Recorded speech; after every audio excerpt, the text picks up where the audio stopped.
So I was fascinated to hear your introductions earlier.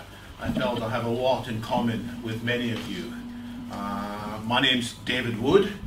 If some of what I say is interesting, you can find me on Twitter at DW2. That's my social network handle.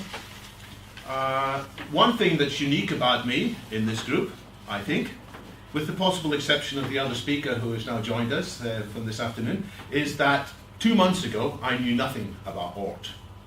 So I'm very ashamed to say it was something I didn't know about. And when Sadler, who came to that meeting, afterwards he contacted me, I was fascinated by what I discovered about what art is doing. So I'm very glad to be here. Another thing that's perhaps unique about me is that I have a wife who is from South Korea. Although I grew up in the north of Scotland, that's the north of Britain, I've always had an interest in international activities. And when I should have been starting my PhD, my second degree, I spent some time in the Far East looking for the purpose of life and the meaning of everything, and I got more than I expected. I met a very interesting young lady who was a teacher herself, a professor of English literature, and afterwards I persuaded her to come and live with me in Cambridge. And over the last 30 years we've had lots of discussions about education, because as you may know, South Korea does quite well on some of the metrics of education, but many of the families in South Korea actually like to send their children to be educated in Britain for some reason, because although in South Korea they learn a lot about technology, perhaps in some of the British schools they learn more how to think. And I found that a very interesting theme from many of your comments in the beginning. You were asked, what is the technology that's most important to apply in the future? And I heard from many of you saying in various ways, the most important thing is to teach people how to think, not just to copy and paste, teach people how to read and form their own opinion. And that's very much my view too. I had a lot in common with some of you. I mean, you mentioned wearable technologies, I think. In fact, my next seminar that I'm doing for one of my clients is about wearable technologies and how the world ahead is going to be transformed by smart clothing, smart glasses, smart watches, in a way that mobile's been transformed. But the topic I'm going to cover is more broad than that. It's anticipating technological developments in the next 10 years or so. And about this word futurists, we already had some discussion in the previous session. Can futurists foretell the future? Recently, an American leader did go to visit a futurist. And the American leader said to the futurist, "It's very hard to know what's coming next. Can you advise me?" And the futurist was stuck. The futurist was staring at her crystal ball. By the way, this isn't a real story, this is a cartoon, but it tells an interesting story. The futurist looked at her crystal ball, trying to see the future, and eventually she said, "I'm sorry, I would tell you, but it's all written in a funny language, Chinese." Now, I'm not here today to tell you you have to learn Chinese. Obviously, China is important in the future because it's now, in some ways, the world's largest economy. But I do share the view that if we want to understand the future, we need to understand a certain language, a certain set of concepts, and if not Chinese, the concepts I want you to think about as you weigh up the future all start with the word C. There's the concept of convergence, which I'll talk about, things banging into each other in unexpected ways. I'll give you some examples of what's happened in the recent history and some examples of what might come in the future. If convergence goes well and we succeed, it's skills of combination. If convergence goes badly, it's a crisis. And I'll give examples of industries or companies that have not handled convergence well and have suffered crisis. And if we have time, I'll look at two other C words: cycles, which is the engine, virtuous cycles. I'm not talking about a bicycle, I'm talking about virtuous cycles, which makes things travel faster. And collaboration, a word I also heard a lot in the discussion in the previous session. Because if we are going to take full advantage of the opportunities ahead, we need to be good not just at thinking, we also need to be good at collaborating, finding out what other people are thinking. Now, I've told you this isn't what a futurist does. I don't have a crystal ball, but I do try and look at the general set of futures, the range of possible futures. I don't think we can say this is going to happen, but what we can say is look out. Something is there which might actually be quite bad for us. And I try to tell people there are various threats in the near future, and these threats might come more quickly than we expected. I also want to point out opportunities, because some of these opportunities might slip out of our grasp if we don't see them early enough and address ourselves to them. So that's the big picture. And I see threats and opportunities in the future at 3 levels. First of all, for all of the society, for all of the planet, we are in lots of challenges, we are facing lots of crises, we have lots of opportunities. But secondly, for the teaching profession, there are many things that might happen to the teaching profession over the next 5 to 10 years, and we have to try and foresee that. And thirdly, it's for each individual. Each of your students is not sure what it lies in his or her future, and you can, as a teacher, as a futurist teacher, you can also give them some ideas on how to anticipate these threats and to deal with these opportunities. But it's a hard thing to do. It's very hard to have confidence because the rate of pace of change is going faster. We heard in the beginning that people in the early days of art would expect to be educated in a career which would last them their whole professional lifetime. But now people go through several careers. Many in this room have already changed their career, and that pace of change is increasing, which makes it harder to predict with any confidence what might happen. And then there's this topic of convergence, which I already mentioned, that things unexpectedly bang into each other. And I mean convergence of technologies. I'll show you some examples of when technologies in one field can lead to breakthroughs unexpectedly in other ones. So that's the good convergence. But there's also convergence of risks, things that can go bad. And often people do look ahead and they foresee some problems and they make some plans for this problem and they make some plans for that problem. But the major disasters that often happen are when several things go wrong at once at the same time. If you look at the accident and the nuclear power station 3 Mile Island, lots of things all went wrong at the same time. It's the same more recently in Japan. So because it's a hard thing to do, many people say, I won't bother, I won't be a futurist, I'll be a nowist. I want to live for now, because that's what I can understand. And yes, you have to teach your students how to live now. Absolutely. But the risks and the opportunities are still there, and we have to be better generally at looking at them. So that's my introduction. I want to go back to this picture here. You may have noticed where this picture came from. It was in a magazine called Newsweek. Have any of you bought Newsweek in the newsagents recently? Newsweek was a great magazine. It lasted from 1933 until just a couple of years ago when it stopped printing. In 1933 it covered things like Roosevelt and the rise of the Nazis and so forth. But here it had a Twitter hashtag on its last cover, #LastPrintIssue. Now, actually, in the last few months, it has started printing again. They're trying harder.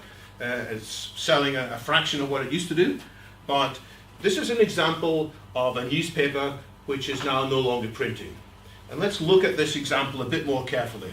Let's look at the newspaper ad revenue, because newspapers are fueled by advertising revenue. They get some money from people buying articles, some money from people buying issues, but they get money from advertising. And imagine you were a futurist. Imagine you were a futurist in the year 2005, and you had this data about the rise in advertising revenue, inflation adjusted, 20 billion, up, down, up, down, up, down, up, down, up. What would you predict that might change in the future? And you might expect various wars or political changes might push it up a bit or down a bit. And here's a clue. There's a little bit of red here. The red in this is showing the start of digital advertising, when newspapers started putting things on the websites as well and got a bit of money from there. So what is the future? crashed very significantly. Why did this happen? Because of digital. Digital. Because people were spending their money for advertising in different places. There are free places to advertise, things like Craigslist, for example, where you can advertise things without having to pay so much money. But also, there's this thing called Google, which most people probably hadn't heard of around here, 2000. And Google is a much better way to spend your advertising money, because Google knows what you're searching for, so it knows what you're interested in. So newspapers still exist, but they're much fewer than before, and they're making much less money. Now, what I want you to take here is the general picture. There's one trend here which is then changed and transformed by something outside of its own industry. There's the trends of one industry are impacted and transformed by the incoming technologies of a different industry with bad consequences in this example. The newspaper industry has got much less revenues than before. Another example, have you heard of HMV? His Master's Voice, which is a very prominent place where I used to go and buy my music when I was young. There are still a few shops around, but many fewer than before. And just a year or so ago, they announced in Britain lots of shops would shut. Why were shops shut?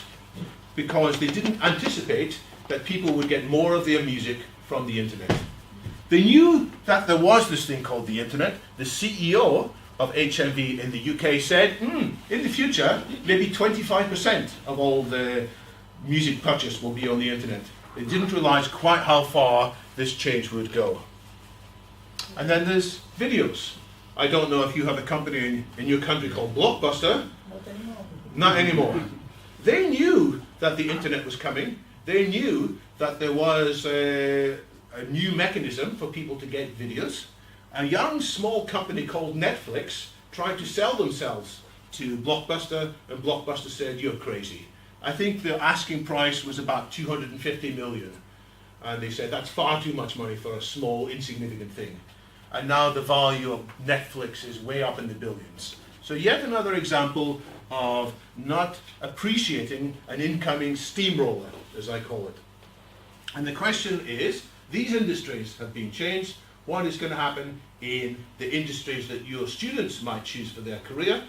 And what is going to happen for your career as students, as teachers, by these incoming steamrollers?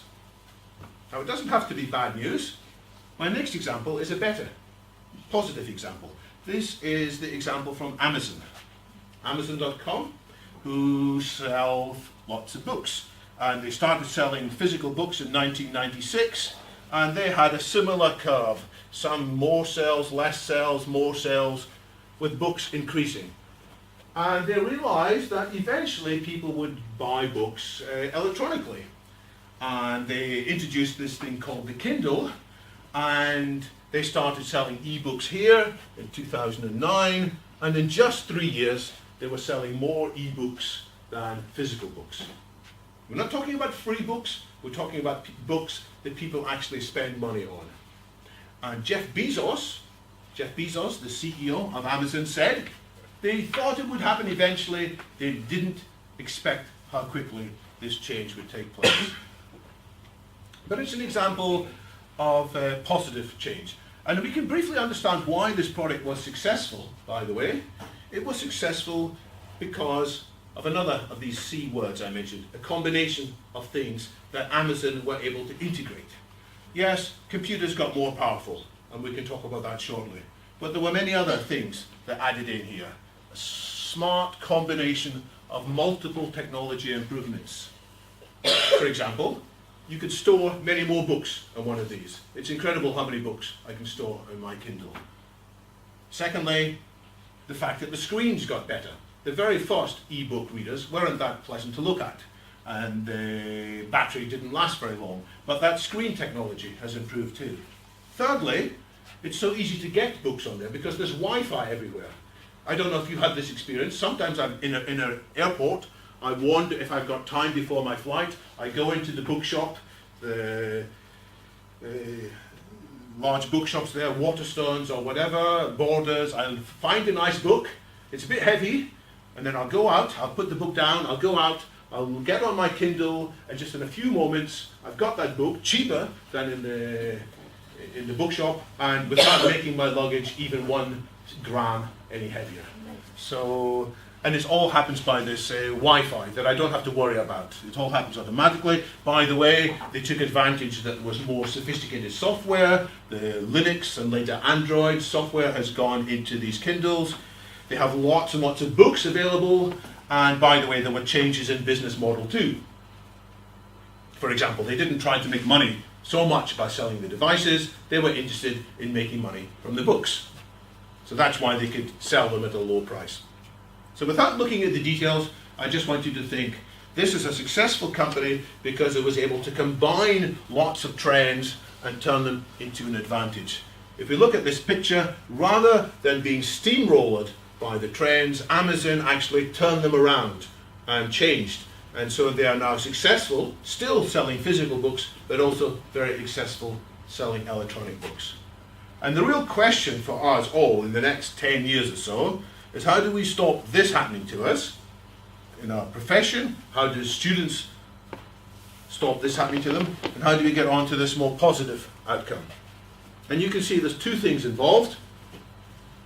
First of all, you've got to see the steamrollers coming. Somebody may say there's an incoming trend, and others will say, no, don't be ridiculous.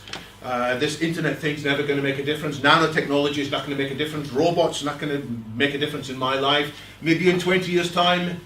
But some of these steamrollers are coming faster, so we have to learn to see the steamrollers coming. And secondly, we need the strength and agility to turn the steamrollers round to our advantage.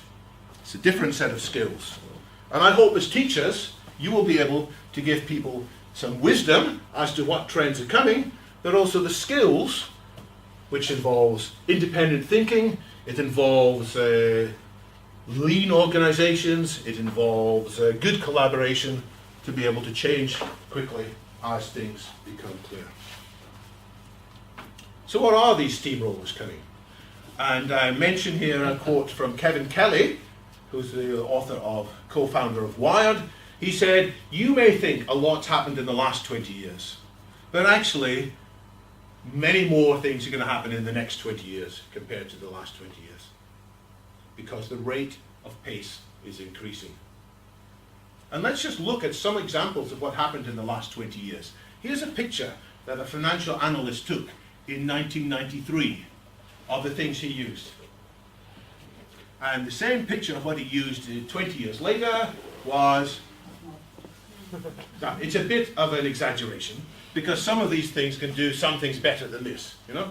I don't like using Excel on my smartphone, I prefer to use it on my laptop. But it's true, for many purposes, the Palm Pilot, this big video recorder, the watch, the mobile phone, the Kodak, the music player, and so on, is all replaced by one thing.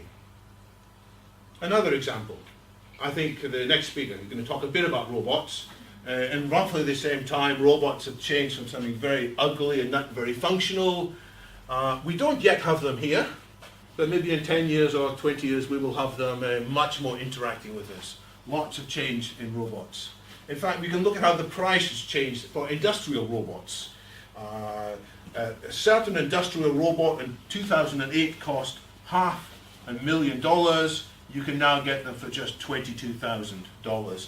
Similar functionality. The price has come down so much that 23 times in 5 years. Brain-computer interface devices. I think we're going to see many more of this. This is to help you to know what's happening with your brain waves. The price of them have come down from $4,000 to $90. That's 44 times in 5 years for equivalent functionality. Drones are 142 times cheaper in just 6 years. 3D printing is enormously progressing. That's 400 times cheaper for the same functionality in 7 years. And the most dramatic of all, the technology that allows you to sequence your DNA to find out about your own makeup, to look for possible genetic issues. That used to cost $10 million in 2007. It's now down to roughly about $1,000. I'll say more about this example later. But we can look at all of these together. I've taken these figures actually from a Singularity University set of slides, which you can find. I'll make these slides available to you afterwards, and you can look up the sources. But, yeah. Sorry, the point that I wasn't able to remember earlier, David has just reminded me, he's going to share the slides with you, so there's no need to take pictures of the slides or to try and write everything down. But also Sada is videoing the presentations, which he'll share with you afterwards.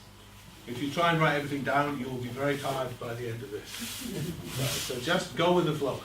Except I am expecting some questions once we, as a few points I want to pause at. So lots of examples of change. And it's not just the cost that's changing, it's the capacity. This is the best storage card in 2005, which had 128 megabytes. The same cost, roughly, in 2014 would buy you 128 gigabytes. How much more? It's a factor of 1,024 in these 9 years. And things have got cheaper, things have got more storage. Of course, this is one of the reasons the Kindles are so successful, but also the computational power has increased. And there's some figures here from a professor in Stanford, Jonathan Coomey, who has tracked over a period of about 60 years, 70 years, what was the power of the best computer of the time, going back to the very earliest computers from the Second World War time, ENIAC, EDVAC. How much computation could they do for a given amount of energy? So if there's 1 kilowatt hour of energy put in, how many calculations could they do? And it goes up through lots of different computers, UNIVAC, Altair, one of the first personal computers, the Apple II, Gateway. This is a logarithmic chart here. You can see it's going up from roughly 1,000 doublings to a quadrillion doublings, computations over that 60-year period, roughly straight with some variations. And if you do the maths, and I know many of you in this room are mathematicians, as me, my first love in life, even before my wife, who I met when I was 23, my first love in life was mathematics, and that was my first degree subject. I even spent a few years teaching it in various places. You can do the maths. This represents 40 doublings over 60 years, so roughly every, how much is a single doubling from that? Roughly every 18 months, the computers got more powerful, with no end in sight on that trend. There is a name given to this law, Moore's Law. And this is named after somebody who was called Geoffrey Moore, still alive. He's in his 80s. He later went on to found Intel, the chip company. He was at a previous company at this time. In 1965, he noticed that we were getting better, or his lab was getting better at putting more chips, more transistors onto chips. And he suggested that it would increase. It went from 1 to 8 to 32 to 64 to 128 roughly. He predicted this might last for at least 10 years. And it has lasted more or less to the present day. Some people argue it's going to come to an end. There's a sort of a meta-Moore's law, if you like. A meta-Moore's law, which is all throughout that period, people have thought, well, it might stop in 10 years' time.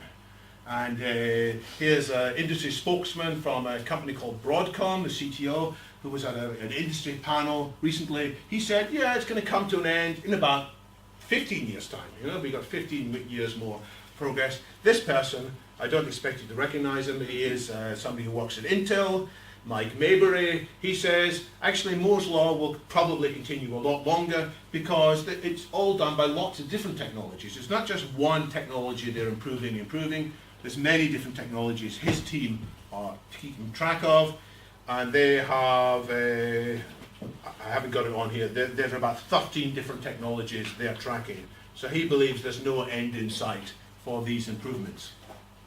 So that's all the past. What about the future? If we look ahead from now to 2025, how many times do you fit 18 months into that period? Now we go 18 months in and we double the power of the integrated circuits. We do another 18 months, that takes us up, 3 years, and we double it again, we get 4 times. How many times do you fit 18 months into this? 7? which means that the raw processing power goes up. Hmm? 128. 128. 128, top of the class, yes. Yes, so it's 2 to the power 7. Hmm? It's a collaboration The answer. collaboration, exactly so. Nobody said 14, did they? No. It is compound. And what can you do with 128 times as much power? You don't necessarily need to run everything 128 times faster. You can use some of that innovation to make it run 5 times faster, but you've still got a lot extra which you can use to make it cheaper. So it could be 5 times smaller, 5 times faster, 5 times cheaper, and also 5 times smaller. And you get up to roughly the same number, 125. And what's the point of making them smaller? Well, they're more portable. They also use less battery power when they're smaller. And what can you do with all of this? What is going to happen in the next 14 years? The next 11 years or so. Just one more reminder of what happened in the last 11 years. We've already seen things that have got cheaper, things that have got smaller, but many things didn't even exist 11 years ago. There were no Kindles, right? Kindles have come along in the meantime. What about iPads? We're all used to iPads. How old are iPads? 3 years. You're 5 years old. They were introduced in 2010, and we're used to them everywhere now. So just in a short time, smartphones. Well, when I worked in a company that made smartphones since 1998 or so, but there weren't very many, and there are many, many more of them now. They're now everywhere. What about Facebook? Facebook is just over 10 years old. There wasn't such a thing 10 years ago. Twitter, 10 years ago I would not be telling you at the start of my talk, my Twitter handle is DW2. And this is the most astonishing one for me, YouTube. We take YouTube for granted, you know? But imagine there was a time when we didn't send each other videos of cats and crazy things, you know? Certainly, this is only about 2007 that YouTube's been there. There was no Khan Academy, because of course there was no YouTube. There were no free online MOOCs, and there was almost no Wikipedia. In 2003 there were a few articles, but I didn't use Wikipedia until later than that. So all of these things have happened in the last 11 years. So we can expect a lot happening in the next 11 years. Any comments so far before I talk? Why you expect that? Why? If you describe now from the 2003 till 2014, why you expect the same grade? From Why do I expect the same? Yeah. Yeah. Why? So first of all, Maybe the peak is here. maybe the peak is here. Yeah. So that's And the influence from the China that you told us about, in the third and fourth world that we don't know how. yeah. So it's not certain. Anybody else got views on this? I've got some ideas, but anybody got views on this? There is no peak, I think. So a couple of slides ago, I showed the arguments by various semiconductor manufacturers. Some said it's going to peak in 15 years' time. Others said no, it'll go further. But there's much more to the technology trends than this. I shouldn't focus just on this one. We should look at this trend as well.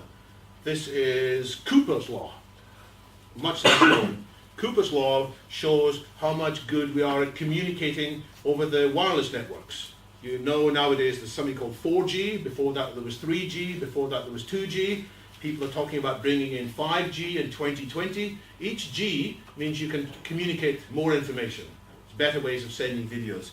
This guy here, Marty Cooper, who was one of the inventors of the mobile telephone, this is him in 1972, using a very big mobile phone in New York.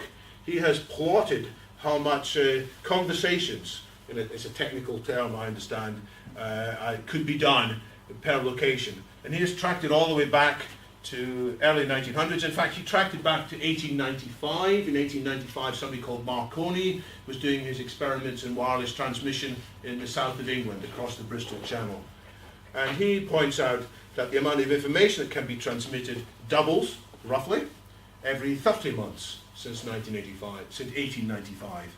And it's actually speeded up. It went at a certain rate, and then as more industry got involved, it actually started going faster. So that's another trend. And let me finally point to one more trend, which is sometimes called the son of Moore's law. This is back to the example of sequencing your genome.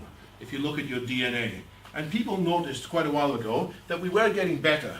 And this shows you how many base pairs. So in biology, some of you are biologists, you know there's this A, D, C, G, and there's what? 6 million base pairs in the human genome. And initially, how much could you get for each dollar? And initially, each dollar could only do much. It cost much more than $1 to do a single base pair. But people noticed it was improving at a certain rate. There's a famous biological writer, Richard Dawkins. He became more famous later for all kinds of reasons. He actually wrote a very interesting article in 2002. He said that we will eventually come down in about 2040. In 2040, we're going to be able to sequence a genome for $1,000. How amazing that's going to be. This is in a book actually anticipating where lots of writers talked about what might happen in 2050. I think Richard Dawkins' article was one of the best. But what actually happened next is even more interesting. And here I'm borrowing some slides from Professor George Chutz from Harvard. Because at this stage, lots of people suddenly said, oh my goodness, there are so many opportunities here. There's so much potential if we can do this sequencing.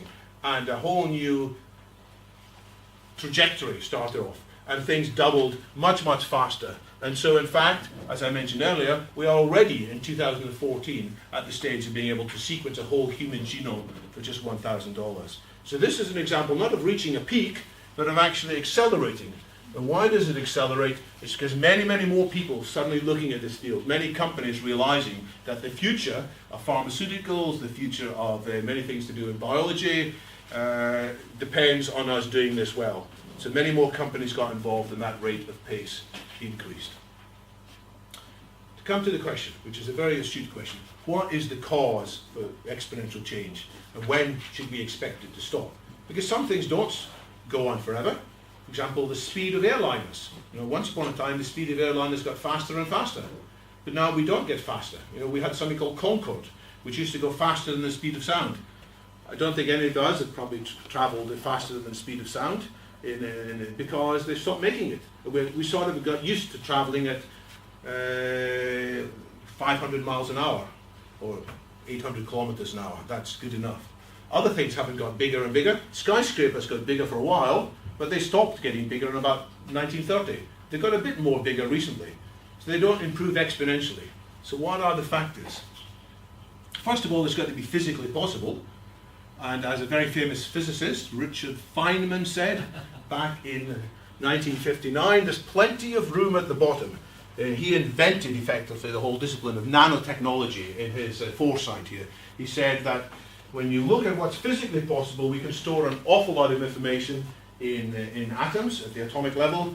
And similarly, people look at what's possible in semiconductors, and there are many technologies, including 3D, semiconductors, including quantum computing, which give us the possibility to go a lot further. But physical possibility is not enough. You then need a whole bunch of engineers who actually turn it from a theoretical idea into some reality. And in the semiconductor world, in the mobile world, lots of companies have put huge amounts of money in, also backed up by governments. I've mentioned some of these companies already, Broadcom and Intel. Some of these other companies have been developing the wireless networks.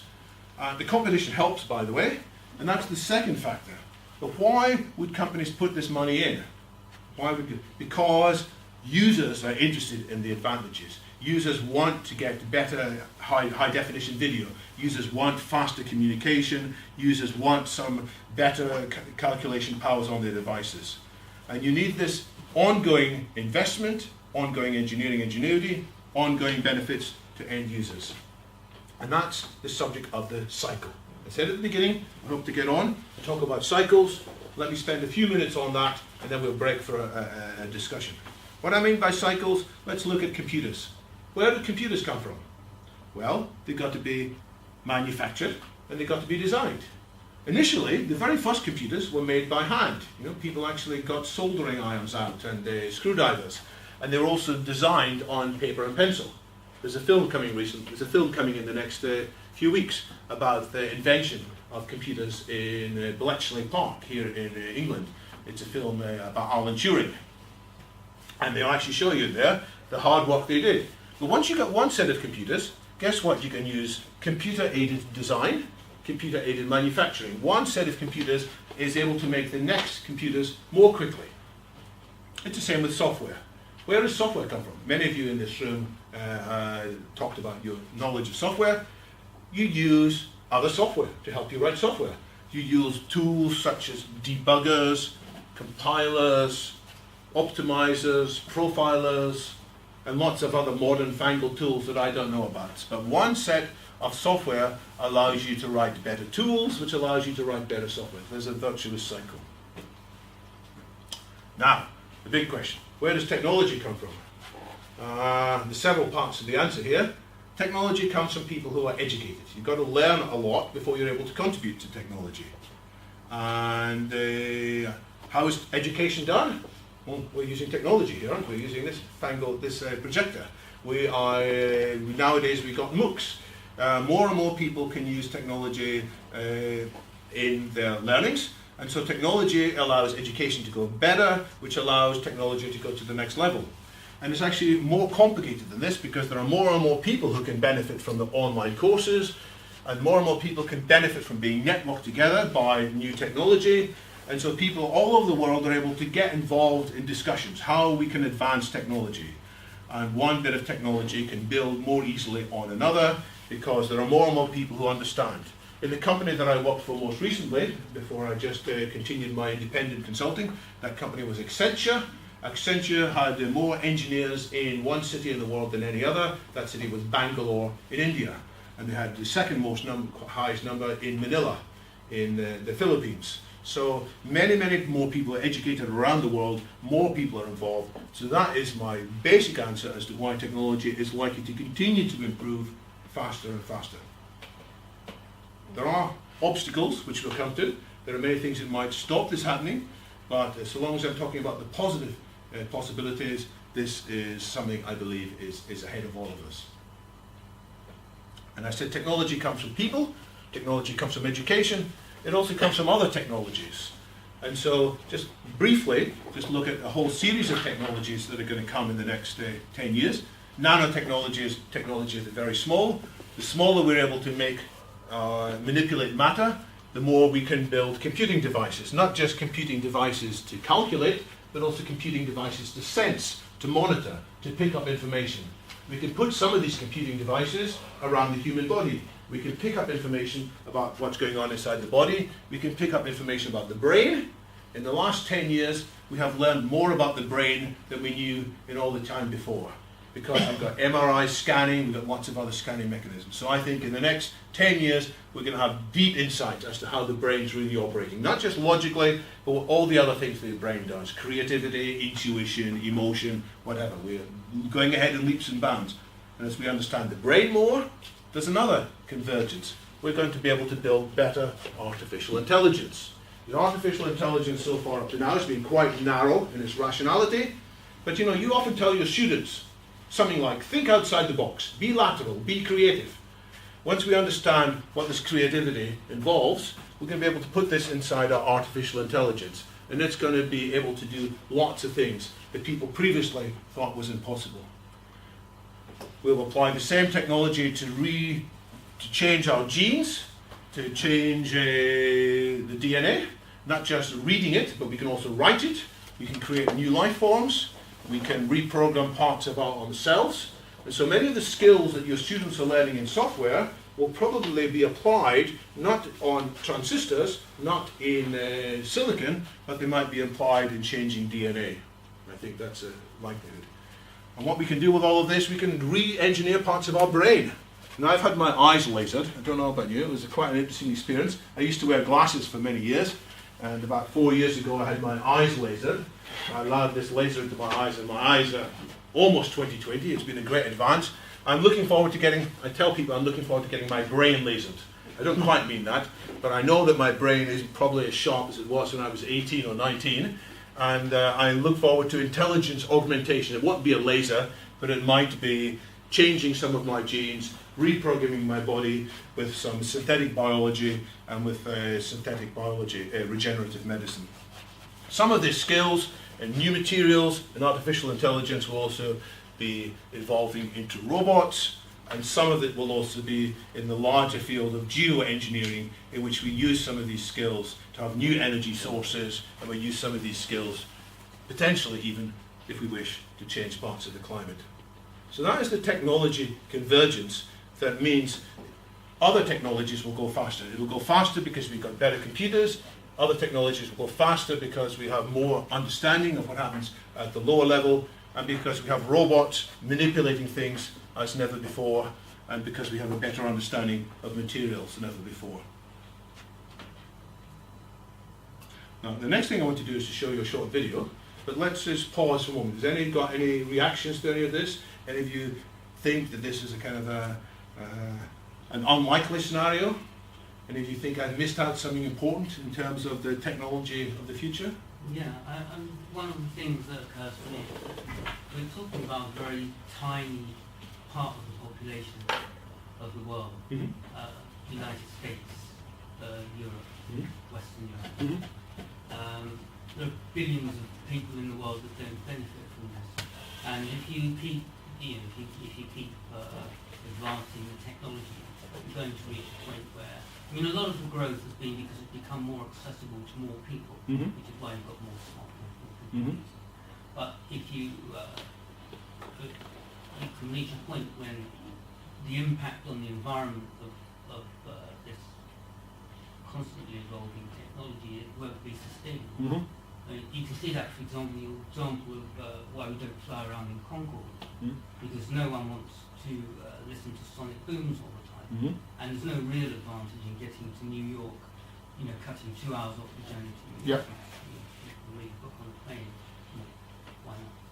So you can't keep doing this because the planet won't sustain it. And we'll run out of basic material. Okay. Any comments on that? First of all, if you ask me what will stop it, Hmm? I'm going to say something very bad. As long as you have war, it will not stop. Wars around the world. Wars Wars. promote technology. Yes, because the people create and develop more. And the other thing that caused me to think about, nowadays you don't fix anything, you just buy a new one. And our world is full with old machine and old telephones, how come we can use the technology to clean the world from the environment, from all this garbage? Yeah. Okay. Okay, another comment? Just to pick up on that point you made about the fact that we tend to sort of take materials, make with them, and then dump them, don't we? Take, make, dump. It's a linear economy.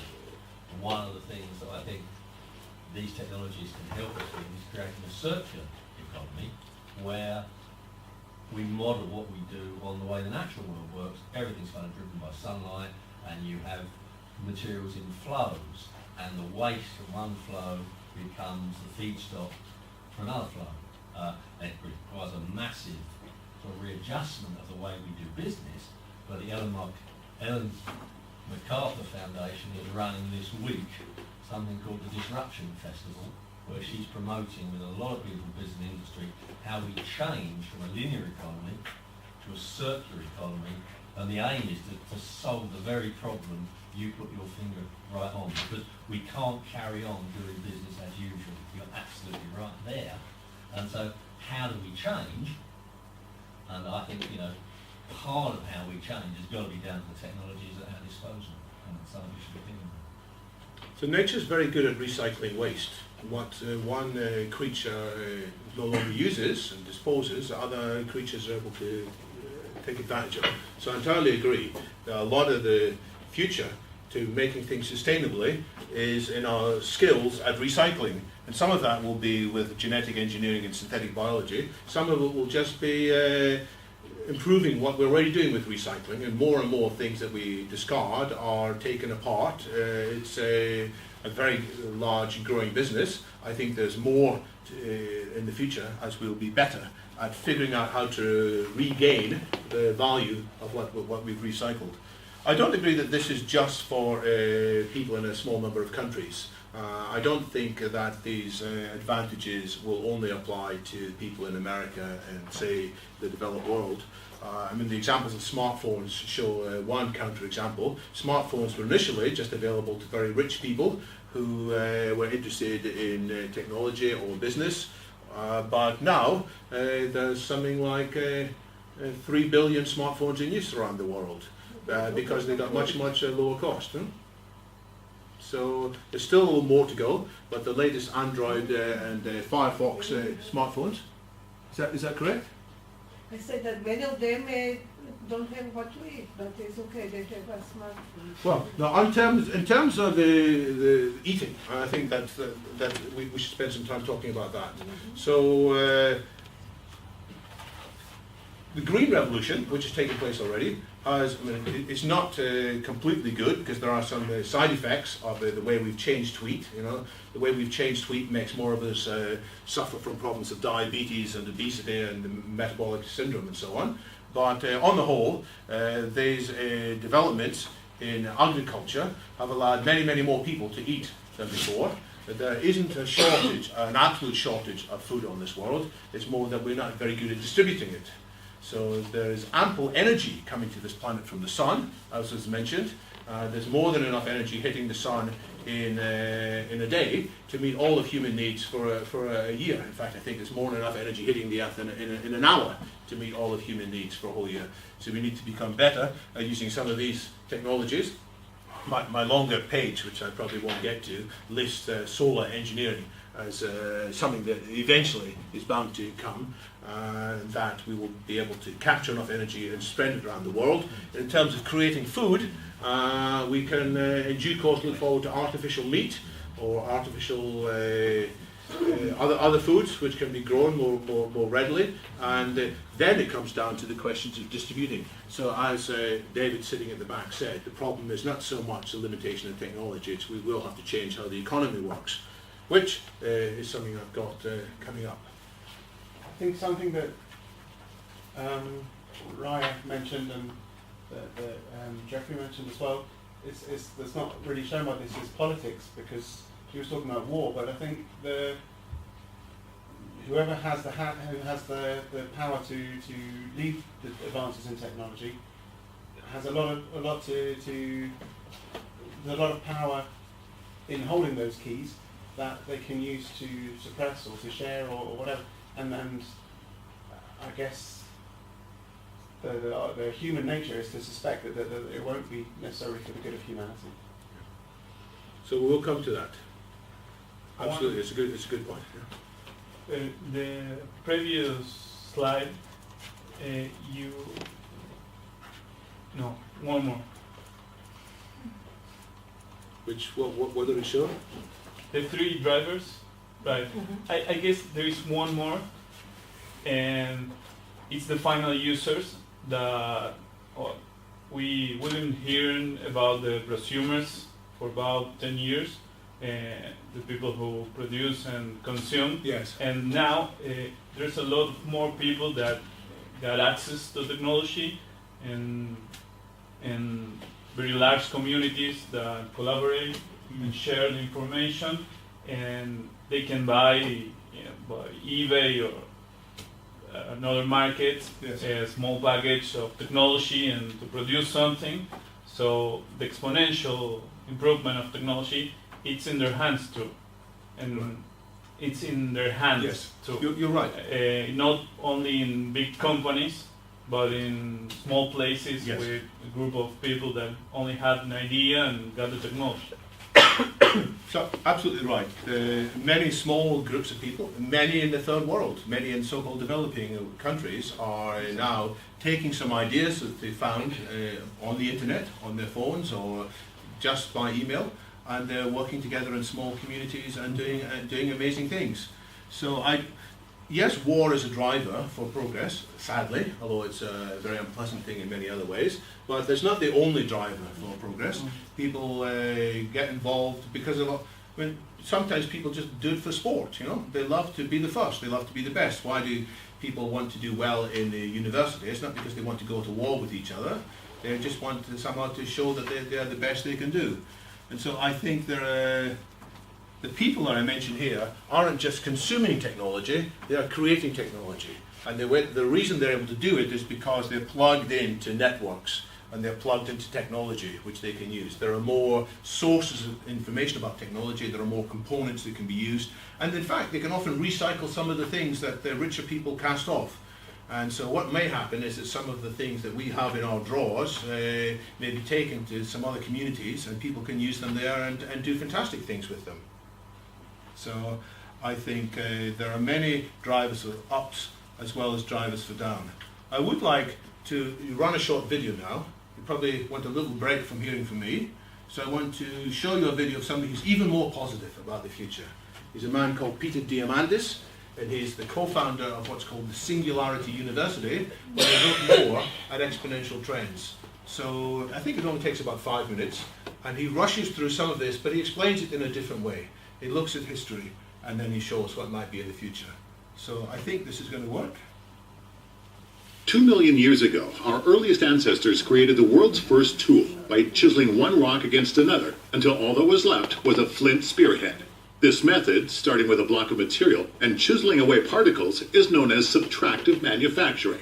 Fast forward 2 million years, and we now have additive manufacturing, or 3D printing, which is going from deceptive to disruptive growth at this very moment. Through the process of 3D printing, where material is added layer by layer to build any three-dimensional object you want, literally from the bottom up. With 3D printing, you can 3D print a solid block of materials or a block with your name written on it and 1,000 moving parts in the same amount of time. Complexity and personalization come for free.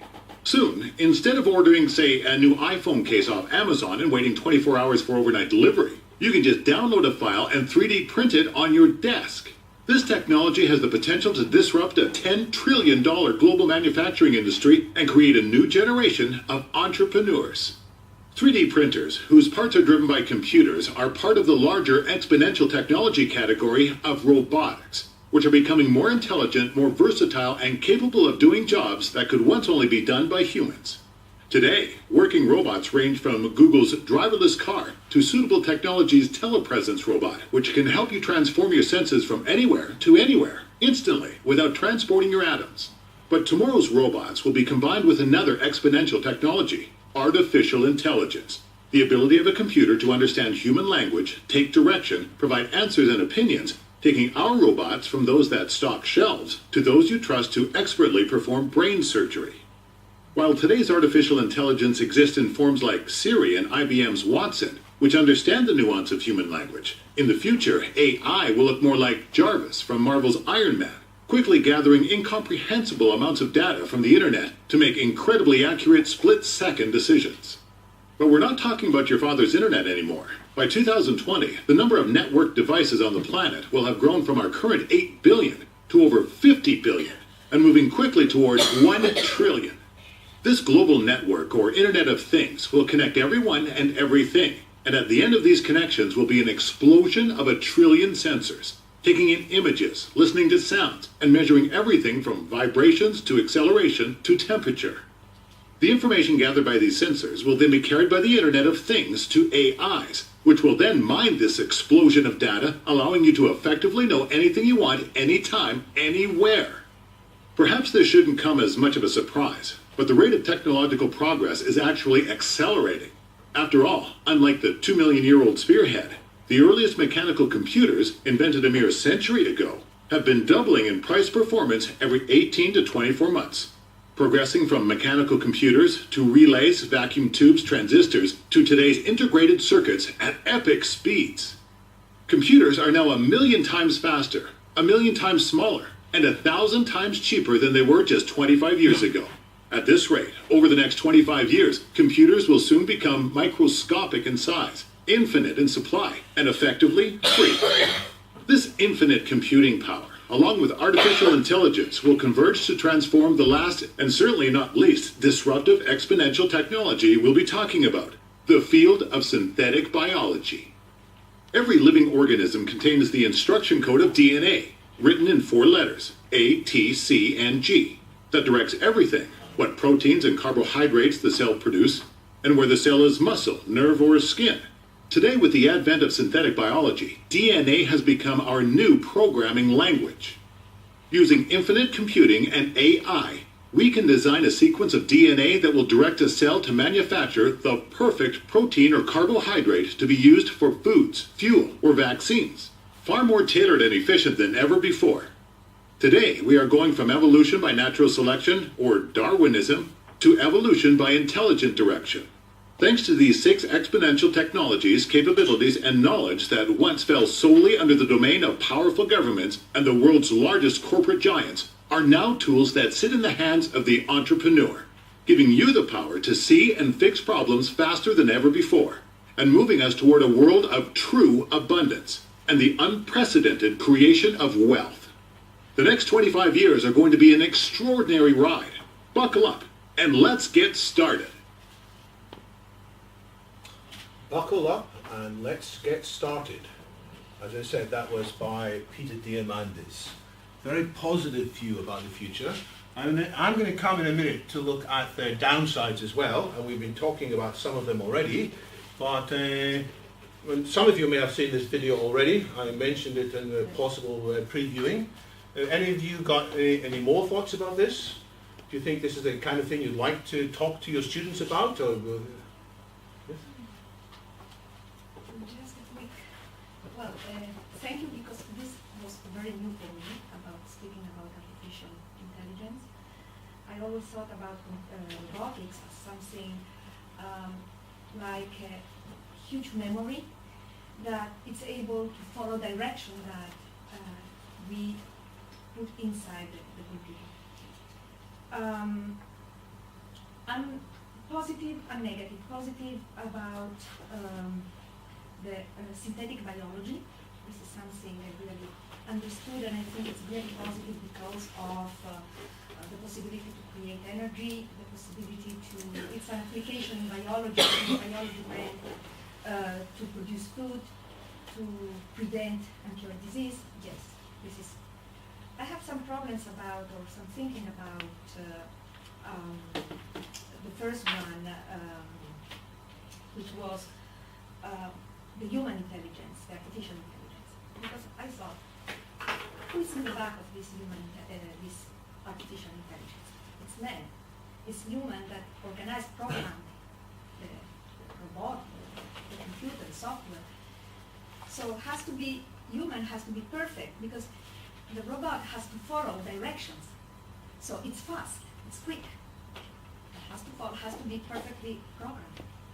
It's not an artificial, it's not something that thinks of itself.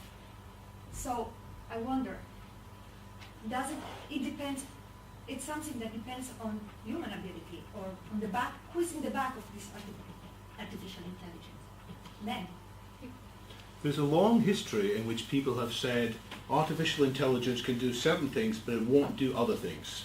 So when I was young, everybody said chess is a fantastically creative task. You can't just play chess well by being an algorithm. You need some artistic, beautiful design skills too. And for many years, computers were much poorer at humans at chess. But then computers, every 18 months, they got twice as good. And more importantly, people improved the software for chess computers. And as we now know, in 1997, Garry Kasparov, the leading chess player in the world, was beaten by a very expensive computer. And nowadays, that same software can run in much cheaper computers. And so people say, all right, chess, we don't need human skills for chess. But there's something else, maybe word games, and there was the ability to understand language in a very nuanced way. Computers will never do that. But more recently, there was another computer that IBM also built. IBM built the computer that beat Garry Kasparov. They built more recently one called Watson, named after the founders of IBM. And this computer was designed to play a word game show, which is very popular in America, called Jeopardy, when you only could do well in it if you could have creative leaps and see connections between words. And this computer in this show 2 years ago did, for the first time, beat the best ever human players. And it had done so because it had read so much information beforehand. it was able to read all of Wikipedia and understand it. And so it had that information. Afterwards, people said, oh, it's only doing simple word things. There's no real intelligence in there. It will never do some real important human skills. But the next thing it's doing, the same software inside Watson, is now looking at medical research literature, because medical research literature is produced at a huge rate, and even the best doctors can't keep up with it all. But because Watson's able to read information originally designed for humans, it's able to make sense of more and more of that. And now it is offering diagnoses for complex problems which aren't necessarily the best, but they're making doctors think, oh, that's a good idea, let's pursue it further. So that's going to be collaboration. But So, this is because it has a quick, makes quick connections. yeah, That's because Watson can be best of human, Yeah. better than a human doctor. Yeah. Because but because it has all the information inside Yeah. and quick make Yeah. connections Yeah. to the result. But I think it's the artificial intelligence that makes, and still I doubt about it. good. I think that this movie makes me think about the ethic issue. Ethics. Yes. Yes. I think that maybe it's connected with what you say. We should, it's very quickly, this is the way that the world is going to be. But we don't stop and think what will be the moral rules that we should thought about it. What is the political issue that we must, or the economic that we must be and thought about it. This is the practice of what they're going to be, but we must deal with the ethic and the moral that combine with that, and what is the place that every one of us is combined with this revolution. Yeah. So I say there's three tasks of futurism. First is knowing what's technically possible, sorting out the difference between science fiction and science fact. But then second is the point you've raised. Once we know what's possible, we have to know what's desirable. What are the ups and downs? What are the implications for ethics? What are the implications for inequality and so forth? And then third, there's the question, well, once we know what's possible and desirable, how do we make it happen? There's the activism question. So there's the kind of technology question, the ethics question, and the activism question.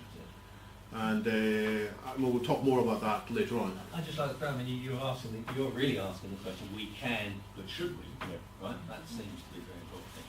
And there's this thing lurking always at the back when you do things, as a designer, as an engineer, the possibility of unintended consequences which you cannot predict. Yeah. Right? That's why they're unintended. These things happen you didn't mean to happen, and you can't know what they're going to be. So we do have to there's a proceed with caution, it seems to me, sort of label lurking here, but perhaps not too much caution, because then you don't do what I think that the world is going to need. But the key question is, who decides what the world is going to need, right? And how do you democratise that sort of process? And that's where teachers, I think, are tremendously important. Teachers will set the agenda. Einstein is an example of that, right? With the creation of the dynamite. And it's used for bomb. He didn't think he would do that, but with new technology and new ways to use. Also, Coca-Cola was at first made to be a medicine. So here's another example. Sometimes it- Yes. Here's another example where the ethics question came up heavily. The question of test tube babies, creating babies in test tubes. So in 1978, I was in my first year at university, and in 1978 there was an awful lot of controversy in Britain about test tube babies. And some people said it's morally wrong because these people won't be real humans. You know, if you create something in a test tube, they won't have a human soul. And this is the first thing that was said. So a lot of religious people were opposed to the idea of test tube babies. No doubt they wanted to get the support from the religiously minded voters, but also they said, we don't want to bring more babies into the world. We've got too many already. You know, we've got a population crisis. This is the wrong technology to do, they said. Let's not do this technology. Also, many of the scientists were opposed to it. Why? Because it was very difficult. The two scientists that eventually managed it were working for about 15 years and trying to make the technology work. And many of the women who were doing the early experiments, there were about 1,000 miscarriages in the earlier stages until they figured out exactly you have to change the hormones. You have to, one stage in the pregnancy you need a certain amount of hormones, another stage you need another one. And they needed smaller equipment to extract the eggs in a way that wasn't so painful and terrible. So it took a long time. That team, Steptoe and I can't remember who his partner was in the UK, they appealed for many funding bodies and said this is a humanitarian thing, we should do it. And most of the funding bodies said no, it's ethically unclear and we should be putting our money on other things instead. And then it all changed. And what changed is the very first baby was born with this. And everybody saw, she's a beautiful, lovely baby in 1978, Louise Brown. And then more and more people said, of course these people have souls. Oh, and it brings so much joy to the parents who were able to have their children that they couldn't do before. And so very quickly the ethics question changed around. But the ethics question was fundamental, and I think there are other issues that aren't so straightforward at all, and we do need to discuss them. And who decides? I think we need everybody to decide. Everybody should get involved in a discussion. I think a lot of the comments that most of our politicians make about the future are sort of limited. They don't see too far ahead. Most politicians want to think maybe 5 years ahead because that's the next election, but they need to think further ahead. And so we, in the educational world, with links to academia and other writers, we should raise the quality of thinking about the future, and that's why I'm working in London Futurists. Anybody who hasn't spoken yet want to get involved in the conversation? Yes?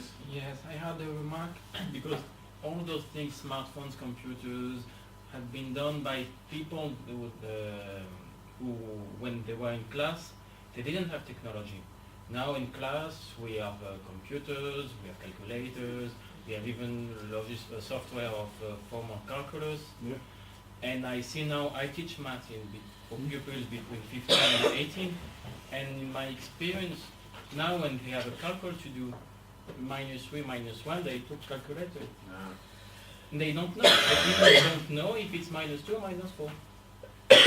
Even in scientific section. And sorry, they know a different thing. No, I know you want them to know how to do the calculation without the tool. Yes, I don't know. Really, it's a question.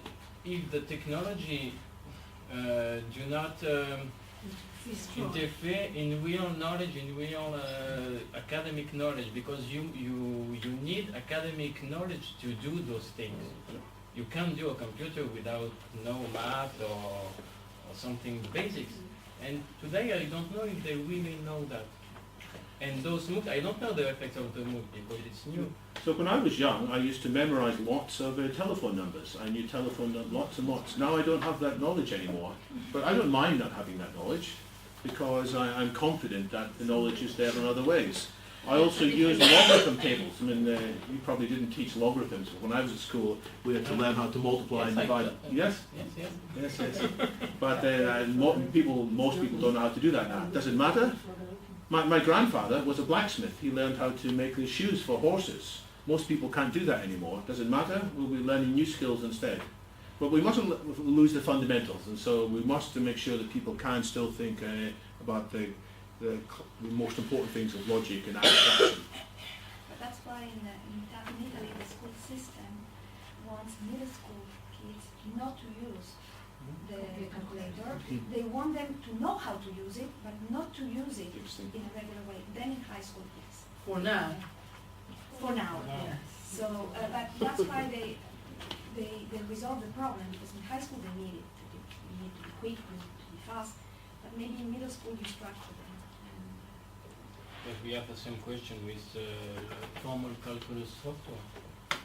Okay. Now, if you want to calculate derivative, you just type on the computer Yes. and it's done. The way to develop the mind, developing the mind, as we biologic know, that there are nerves in the mind that there is a number of nerves, but the connection, the connection between the nerves is something that developed. And what I'm afraid of is the people that develop all the technology are using their mind and their thinking and learning, but is it not making a big yeah, between people that make the technology and people that use the technology? That's a very worrying possibility that there'll be a certain number who know deeply how the technology works and they'll do very well in life, but others will become second-class citizens. That is one of the risks that I can talk about shortly. But let me move on. Let me talk about some of the negative downsides about this, some of which we've talked on. We haven't talked about this one yet. More and more surveillance, loss of privacy. Because I think this is something that many people worry about. This person here, David Petraeus, talked about, we're going to spy on you through your dishwasher, as a kind of a joke, but he said that we are going to have all kinds of means to keep track of people. We will locate items of interest. Items of interest means people who are a bit suspicious. We're going to locate you, identify you, monitor you, and remotely control you through modern technology, RFID chips, sensor networks, energy harvesters. And we've heard more about this in the revelations from Edward Snowden recently. David Petraeus went on to say this is transformational, is an overused word, it's used quite often, but he does believe this properly applies to this technology. This is going to have such a wide impact on how things happen. Do you know what happened to David Petraeus? Yes? In Chicago, there's a big issue about the little chips and the monitor of everyone that is in the city now. Yes. It's really the first. Yeah. So it's an issue that's going to grow and grow. David Petraeus himself, famously, he lost his role because he was exchanging emails with a journalist, which revealed that he had an inappropriate, a hidden relationship with a journalist. So he himself was found out by this. He was a great military leader, a very interesting man, but he fell foul too. But there's going to be cameras everywhere, not just in CCTV, but as people have wearable computers, there will be smart cameras everywhere. Nobody's wearing it today, but if we do this course in 3 or 4 years' time, and maybe many of you will be monitoring what's happening with smart glasses of one sort or another. None of these are all too ugly, but eventually they're going to become nice enough. One of the problems is people who wear these glasses don't get dates, so they're going to remove themselves from the gene pool. But sooner or later, and Google and others are working on it. And some of these look quite stylish. I mean, this one's not too bad. But this one almost looks normal. But all of these, they're not just giving information. Many of them are connected with cameras as well. We can even monitor people through walls, according to this. And this is using Wi-Fi in some certain ways. You can find out what's happening behind walls. So I think there is a big backlash which is coming over privacy. And all these cameras around everywhere are going to allow more of our personal information to be leaked or stolen. Whether it's about our finances, some people know what our bank account details are, or about our health, when we apply for insurance, they may actually know, well, you have got this strange, unusual health condition, we're not going to insure you. Our business deals, sometimes you want to keep your business deals secret, but they'll easily be overseen by other people who you're interviewing with, if you're going for an interview with another company, who you're socializing with, in the general sense of the word socialize, who you're meeting. All of this information is going to be widely accessible to people with all these cameras. Not just the governments, and some of us sort of half trust and half distrust the governments who have got this information about us, but many other people will be keeping track of us and knowing our vulnerabilities. Somebody could come and look at our house, record what's happening in our house very easily, and then can work out how to rob us. So I think the next 5 years is going to have a lot of roles of people who understand about security and privacy. It's a big topic already, and it's become an even bigger one with the need for us to design and put in place privacy systems that are reliable, they're not vulnerable to humans choosing bad passwords, for example, that they are affordable for all and not just for the rich, and that they're easily understood, which means that people can understand why they work rather than relying on some obscurity. So I think that there'll be another cycle. It's potentially a bad cycle, a powerful arms race with hackers versus protectors. Some of your students might make a nice career as a hacker, I don't know. Some of you, and then they might change over and be a protector. But I say this is one of the scenarios that's going to be dominating more and more of our discussion. It's not just that famous people will have their nude pictures stolen, but more and more of us will have other aspects of our lives, which we think are private, but they potentially can be hacked. And so that's one downside of this technology being everywhere. And it's even more serious in some parts of the world where there are repressive political regimes. For example, Saudi Arabia recently said that anybody who's an atheist is a terrorist. I don't know what you think about that, but I think it's a very dangerous development. It just means that anybody who says the wrong thing, it's much easier for what they say to be picked up, and people will have to be much more guarded. So that's one downside. But another downside, I think it's going to affect all of your students, and maybe all of you in the relatively near future. It's a new kind of unemployment. It's called technological unemployment. It's when we lose our jobs, not to somebody who is cheaper than us in an overseas country, which has been a threat for the last 10 years or so, but we lose our jobs to artificial intelligence and to robots. And there's a nice Dilbert cartoon that sums this up. Do you have Dilbert? Dilbert's boss comes in and says to the receptionist, schedule a meeting with Dilbert and Alice for next Tuesday. And before the receptionist says anything, his phone has taken care of it. He's been listening in and has said, right, I'll take care of that. And then the boss, in the next slide, shows an unusual degree of emotional intelligence for him.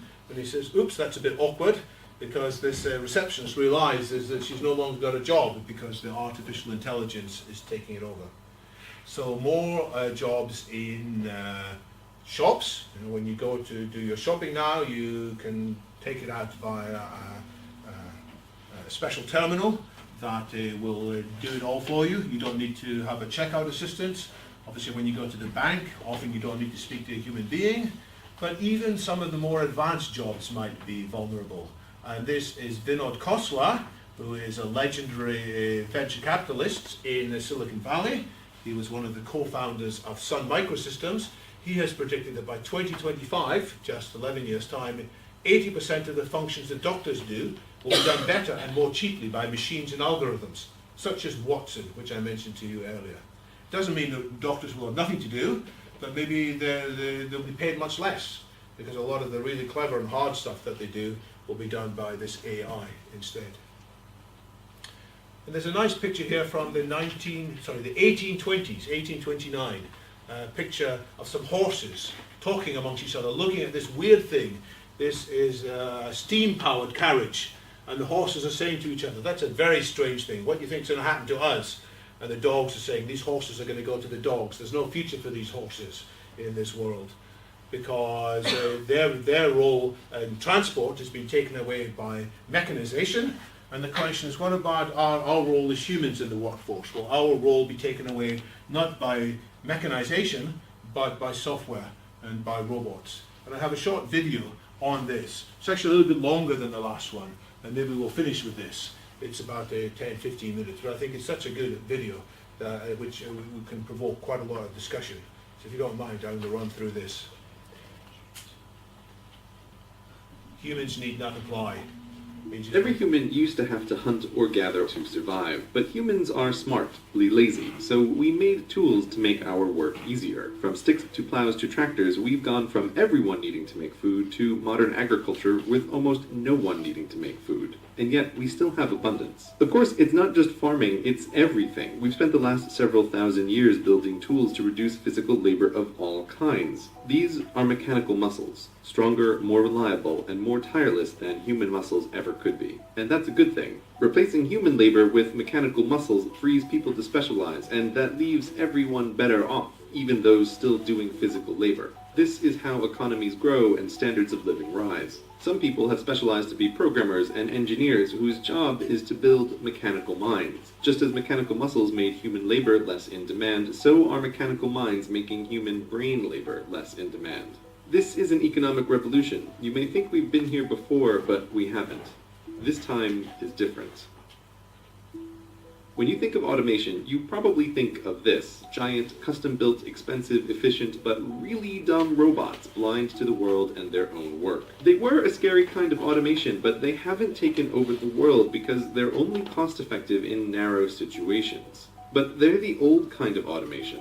This is the new kind. Meet Baxter. Unlike these things, which require skilled operators and technicians and millions of dollars, Baxter has vision and can learn what you want him to do by watching you do it. And he costs less than the average annual salary of a human worker. Unlike his older brothers, he isn't pre-programmed for one specific job. He can do whatever work is within the reach of his arms. Baxter is what might be thought of as a general-purpose robot, and general purpose is a big deal. Think computers. They too started out as highly custom and highly expensive, but when cheap-ish general-purpose computers appeared, they quickly became vital to everything. A general-purpose computer can just as easily calculate change, or assign seats on an airplane, or play a game, or do anything just by swapping its software. And this huge demand for computers of all kinds is what makes them both more powerful and cheaper every year. Baxter today is the computer of the 1980s. He's not the apex, but the beginning. Even if Baxter is slow, his hourly cost is pennies worth of electricity, while his meat-based competition costs minimum wage.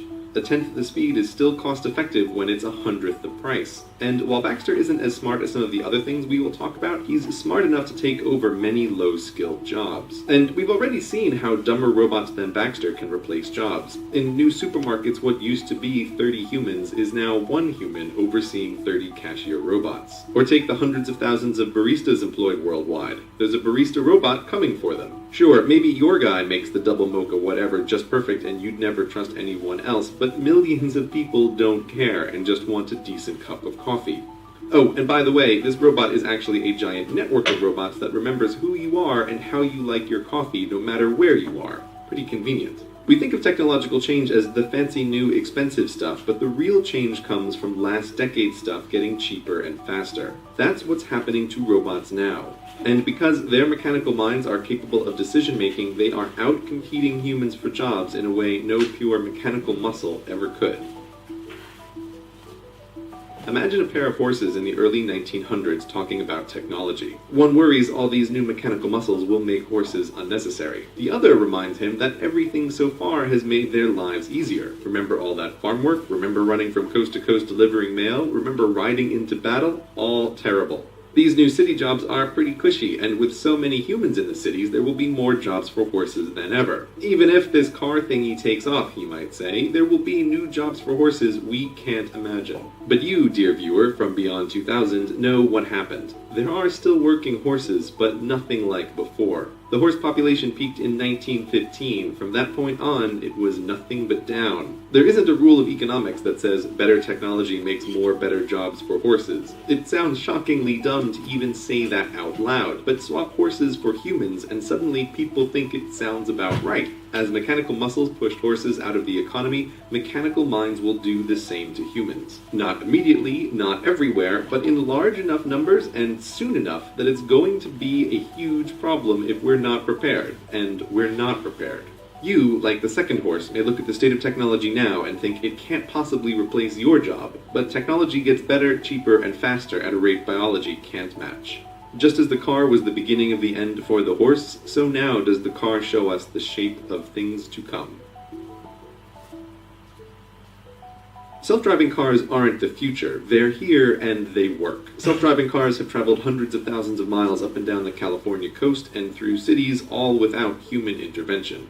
The question is not if they'll replace cars, but how quickly. They don't need to be perfect, they just need to be better than us. Human drivers, by the way, kill 40,000 people a year with cars just in the United States. Given that self-driving cars don't blink, don't text while driving, don't get sleepy or stupid, it's easy to see them being better than humans because they already are. Now, to describe self-driving cars as cars at all is like calling the first cars mechanical horses. Cars in all their forms are so much more than horses that using the name limits your thinking about what they can even do. Let's call self-driving cars what they really are. Autos, the solution to the transport objects from point A to point B problem. Traditional cars happen to be human-sized to transport humans, but tiny autos can work in warehouses and gigantic autos can work in pit mines. Moving stuff around is who knows how many jobs, but the transportation industry in the United States employs about 3 million people. Extrapolating worldwide, that's something like 70 million jobs at a minimum. These jobs are over. The usual argument is that the unions will prevent it, but history is filled with workers who fought technology that would replace them, and the workers always lose. Economics always wins, and there are huge incentives across wildly diverse industries to adopt autos. For many transportation companies, humans are about a third their total costs. That's just the straight salaries. Humans sleeping in their long-haul trucks cost time and money, accidents cost money, carelessness costs money. If you think insurance companies will be against it, guess what? Their perfect driver is one who pays their small premiums and never gets into an accident. The autos are coming, and they're the first place where most people will really see the robots changing society. But there are many other places in the economy where the same thing is happening, just less visibly. So it goes with autos, so it goes for everything. It's easy to look at autos and Baxters and think technology has always gotten rid of low-skilled jobs we don't want people doing anyway. They'll get more skilled and do better educated jobs like they've always done. Even ignoring the problem of pushing 100 million additional people through higher education, white-collar work is no safe haven either. If your job is sitting in front of a screen and typing and clicking, like maybe you're supposed to be doing right now, the bots are coming for you too, buddy. Software bots are both intangible and way faster and cheaper than physical robots. Given that white-collar workers are, from a company's perspective, both more expensive and more numerous, the incentive to automate their work is greater than low-skilled work. And that's just what automation engineers are for. These are skilled programmers whose entire job is to replace your job with a software bot. You may think even the world's smartest automation engineer could never make a bot to do your job, and you may be right, but the cutting edge of programming isn't super smart programmers writing bots, it's super smart programmers writing bots that teach themselves how to do things the programmer could never teach them to do. How that works is well beyond the scope of this video, but the bottom line is there are limited ways to show a bot a bunch of stuff to do, show the bot a bunch of correctly done stuff, and it can figure out how to do the job to be done. Even with just a goal and no knowledge of how to do it, the bots can still learn. Take the stock market, which in many ways is no longer a human endeavor. It's mostly bots that taught themselves to trade stocks, trading stocks with other bots that taught themselves.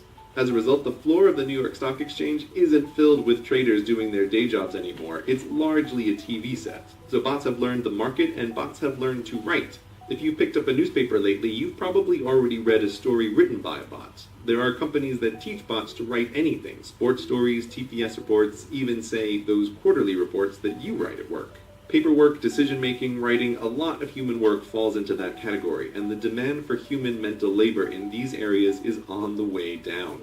But surely the professions are still safe from bots, yes?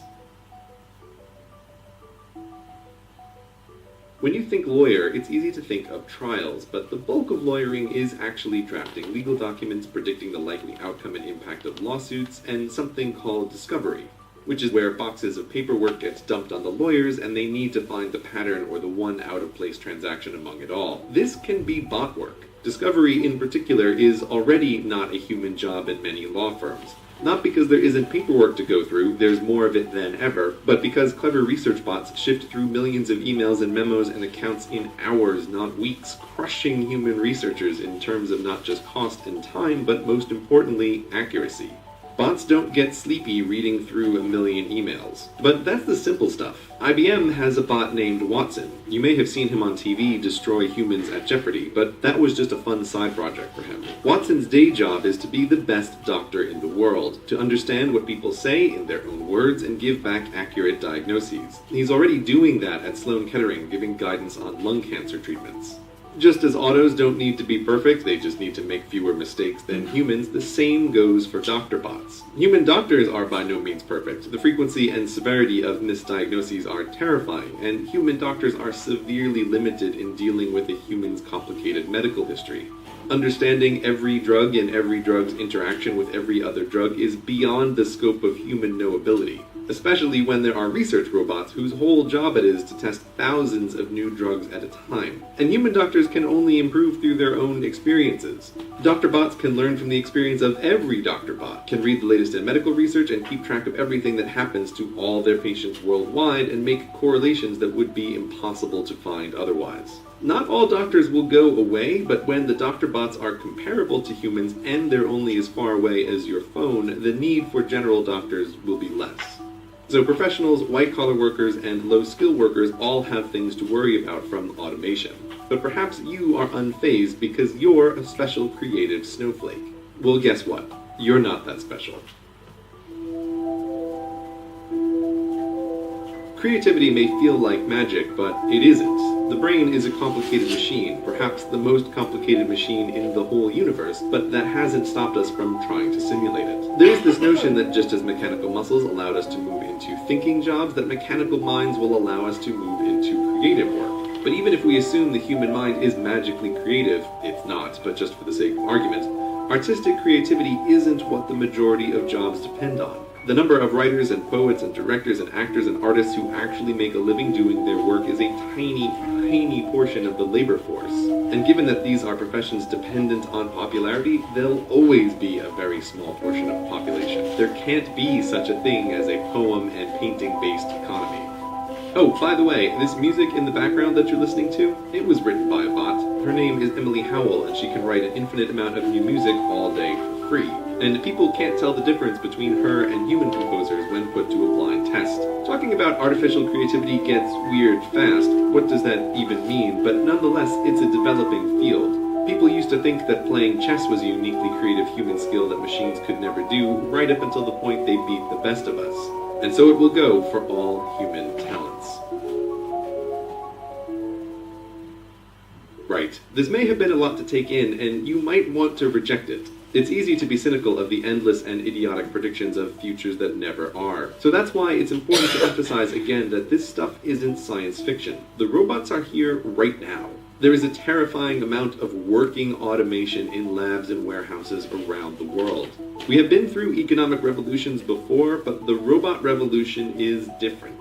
Horses aren't unemployed now because they got lazy as a species, they're unemployable. There's little work that a horse can do to pay for its housing and hay, and many bright, perfectly capable humans will find themselves the new horse, unemployable through no fault of their own. But if you still think new jobs will save us, here is one final point to consider. The US Census in 1776 tracked only a few kinds of jobs. Now, there are hundreds of kinds of jobs, but the new ones are not a significant part of the labor force. Here's the list of jobs ranked by the number of people who perform them. It's a sobering list with the transportation industry at the top. Continuing downward, all of this work existed in some form 100 years ago, and almost all of them are easy targets for automation. Only when we get to number 33 on the list is there finally something new. Don't think that every barista or white-collar worker need lose their job before things are a problem. The unemployment rate during the Great Depression was 25%. The list above is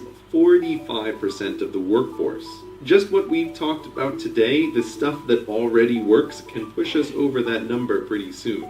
And given that even in our modern technological wonderland, new kinds of work aren't a significant portion of the economy, this is a big problem. This video isn't about how automation is bad, rather that automation is inevitable. It's a tool to produce abundance for little effort. We need to start thinking now about what to do when large sections of the population are unemployable through no fault of their own. What to do in a future where, for most jobs, humans need not apply. Coffee shops. A lot of coffee shops, restaurants. But they said the coffee can be made by robots as well. No. בסדר, we will sit and we drink. Where will you get the money to pay for your coffee? I'm sorry, this was a lot in that video. And I said a lot of things this morning, so I'm sure you're all tired now. I will just finish by saying you can find this video in this place, as I mentioned. Of course, people have complained in the past. The Luddites were people in Britain who complained about new technology. They said they would lose their jobs. Most of them got retrained. Most of them got new roles. And so certainly there are new jobs for humans, but computer technology is growing in capability faster and faster, and quite soon they will overlap, and quite soon there's going to be many fewer jobs for humans. We're already seeing that although the economy is getting more productive, the actual average salary, in terms of median salary, in real terms in the US is not going up, and I think it will be the case in many other places too. The real productivity will be done by other people. I'm not going to go through all of this. I think we should stop and break for a discussion. I'll just finish with this thought here. There's another analysis of this which is very good by these two MIT writers, Eric Brynjolfsson and Andrew McAfee, and they say the only way we can survive this is not to try and race against the machine, not to find things that we can do that the machines can. We have to collaborate. We have to find ways in which we can race with the machine as our partner. We have to emphasize how to learn people to learn how to program machines, how to customize the machines, how to interact with them, and how to improve them. That's where most of the interesting work will be ahead. And that's not going to be enough for all work for everybody.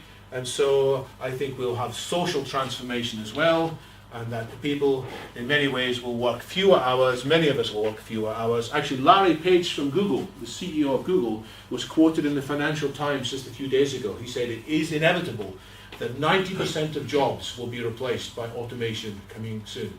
And we should anticipate this future, and we should teach people as to what will be involved. So there will be social transformation, and there will still be some work that we can get involved with. It will be learning about robotics, learning about limitations of computing, and teaching people how to think. And with that, I think I've said enough for one morning, and I'd like to thank you for paying close attention all the time. Thank you very much. Thank you.